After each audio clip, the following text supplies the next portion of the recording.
Selamat pagi anak-anak, apa kabarnya? Baik-baik semua kan? Nah, sekarang kita akan memasuki pembelajaran. Kali ini kita akan masuk ke bab 3, yaitu klasifikasi materi dan perubahannya. Apa yang akan kita pelajari pada klasifikasi materi ini? Untuk itu, perhatikan penjelasan berikut. Tujuan pembelajaran dari klasifikasi materi dan perubahannya adalah yang pertama, menggolongkan karakteristik materi. Yang kedua, menjelaskan perbedaan unsur, senyawa, dan campuran. Yang ketiga, menjelaskan sifat dari larutan asam, basa, dan garam. Materi atau zat adalah sesuatu yang mempunyai massa dan menempati ruang atau mempunyai volume. Berdasarkan wujudnya, materi atau zat dibagi menjadi 3. Yang pertama, zat padat. Yang kedua, zat cair. Yang ketiga, zat gas. Ciri-ciri zat padat adalah yang pertama bentuknya tetap, kedua volumenya tetap, ketiga susunan partikelnya sangat teratur, yang keempat gaya tarik antar partikelnya sangat kuat, yang kelima gerak partikelnya sangat terbatas, dan yang keenam jarak antar partikelnya sangat dekat. Sedangkan ciri-ciri zat cair bentuknya berubah, volumenya tetap, susunan partikelnya teratur, gaya tarik partikelnya kurang kuat, gerak partikelnya bebas, dan jarak antar partikelnya dekat. Sedangkan ciri-ciri gas, bentuk berubah, volume berubah, susunan partikelnya sangat tidak teratur, gaya tarik antar partikelnya sangat lemah, gerak partikelnya sangat bebas, dan jarak antar partikelnya sangat berjauhan. Kemudian berdasarkan komposisinya, materi atau zat dibagi menjadi 2. Yang pertama, zat tunggal. Yang kedua, zat campuran. Pada zat tunggal terbagi menjadi 2, yaitu unsur dan senyawa. Sedangkan pada zat campuran juga terbagi 2, yaitu campuran homogen dan campuran heterogen. Nah, kita akan bahas satu per satu. Yang pertama, unsur.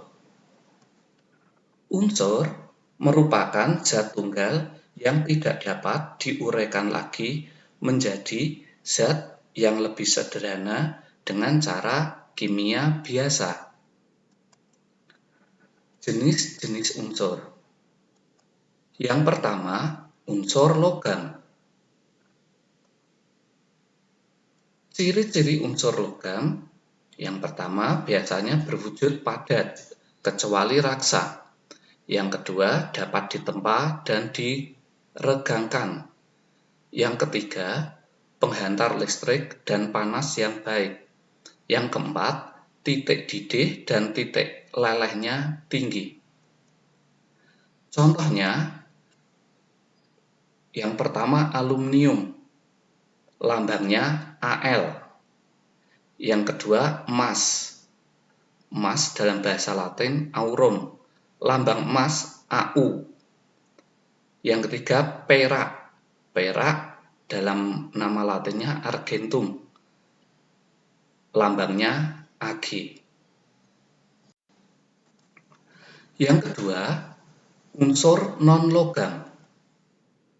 Ciri-ciri unsur non-logam, yang pertama biasanya berwujud padat, cair, dan gas. Yang kedua, tidak dapat ditempa dan diregangkan. Yang ketiga, penghantar listrik dan panas yang buruk. Yang keempat, titik didih dan titik lelehnya rendah. Contohnya, oksigen, lambangnya O. Hidrogen, lambangnya H. Karbon, lambangnya C. Berikutnya kita akan bahas senyawa. Senyawa adalah zat tunggal yang dapat diuraikan lagi menjadi zat yang lebih sederhana dengan cara kimia biasa. Atau dalam pengertian yang lain, senyawa adalah gabungan dua unsur atau lebih melalui reaksi kimia. Molekul merupakan bagian terkecil dari senyawa. Molekul ada dua. Yang pertama, molekul unsur.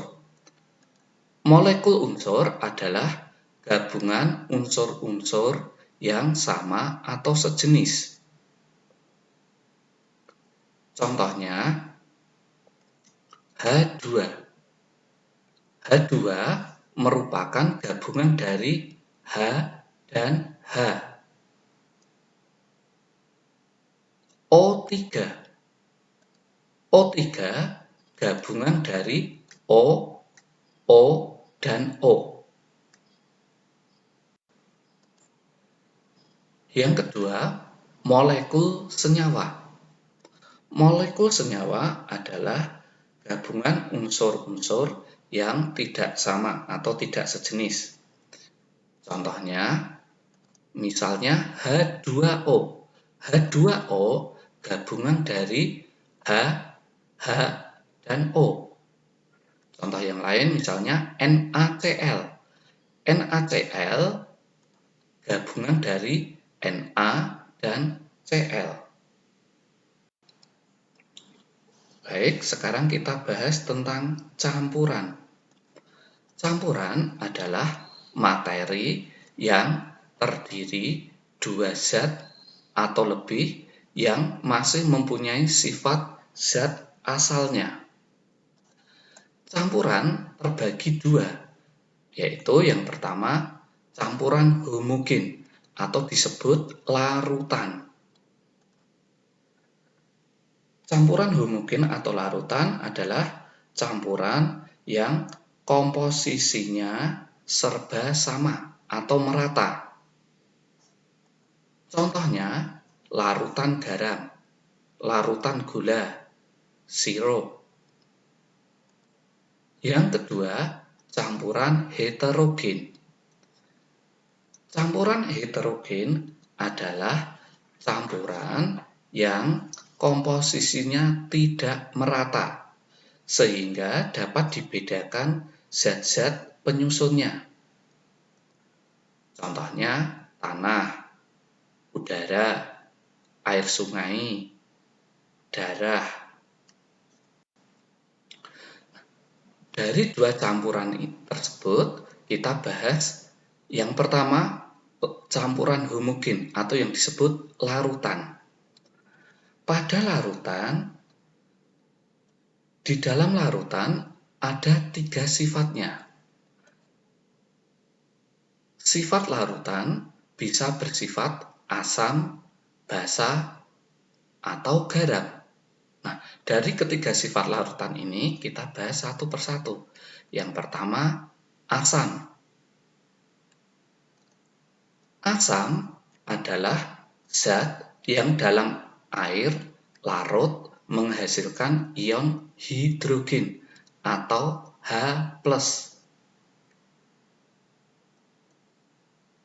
Ciri-ciri asam, yang pertama rasanya masam, yang kedua bersifat korosif, yang ketiga mengubah kertas lakmus menjadi merah, yang keempat menghantarkan listrik. Contoh-contoh asam dalam kehidupan, misalnya asam malat, terdapat pada apel. Asam sitrat terdapat pada jeruk. Asam askorbat terdapat pada vitamin C.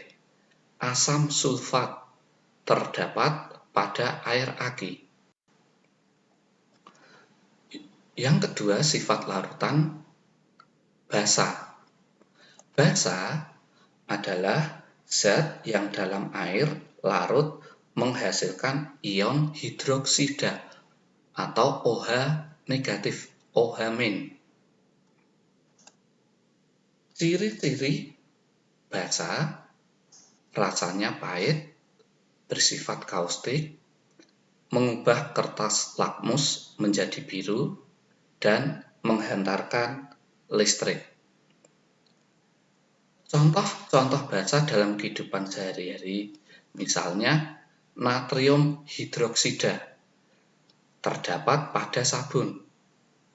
Aluminium hidroksida terdapat pada deodoran.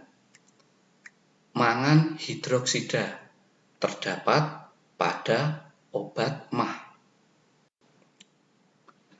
Sifat larutan yang ketiga adalah garam atau netral. Garam atau netral merupakan hasil reaksi antara asam dan basa. Atau kalau kita tulis, asam plus basa menghasilkan garam. Contoh garam dalam kehidupan, misalnya natrium klorida. Ini terdapat pada garam dapur. Kalium nitrat. Ini terdapat pada pupuk.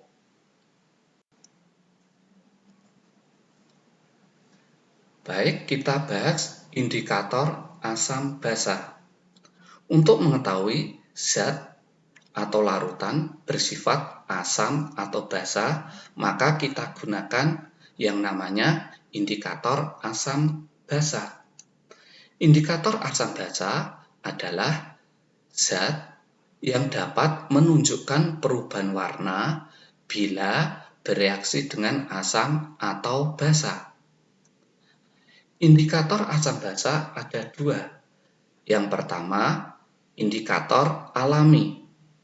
Indikator alami ini didapat dari alam, misalnya kunyit, kol merah, atau bunga sepatu. Yang kedua, indikator buatan.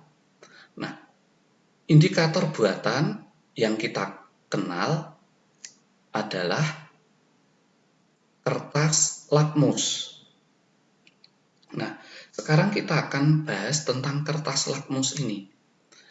Kertas lakmus ada dua, yaitu yang pertama kertas lakmus merah, yang kedua kertas lakmus biru. Nah, bagaimana cara penggunaan kertas lakmus ini untuk mendeteksi suatu zat bersifat asam atau basa?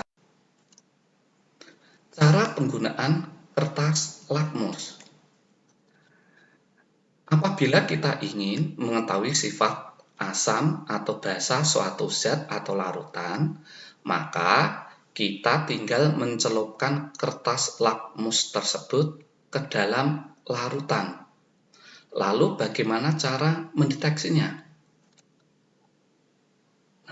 Dalam larutan asam, kertas lakmus biru akan berubah menjadi warna merah.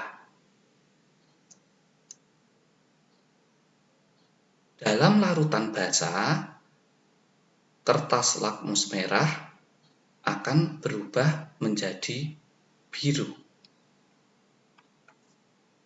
Demikian, kita sudah belajar tentang klasifikasi materi sampai asam basa. Untuk lebih jelasnya, anak-anak bisa membaca pada modul yang sudah dibagikan. Untuk pertemuan berikutnya, kita akan membahas tentang pemisahan campuran dan perubahan pada benda. Demikian, tetap semangat belajar, jaga kesehatan, Tuhan memberkati. Ingat, patuhi, dan jadikan kebiasaan.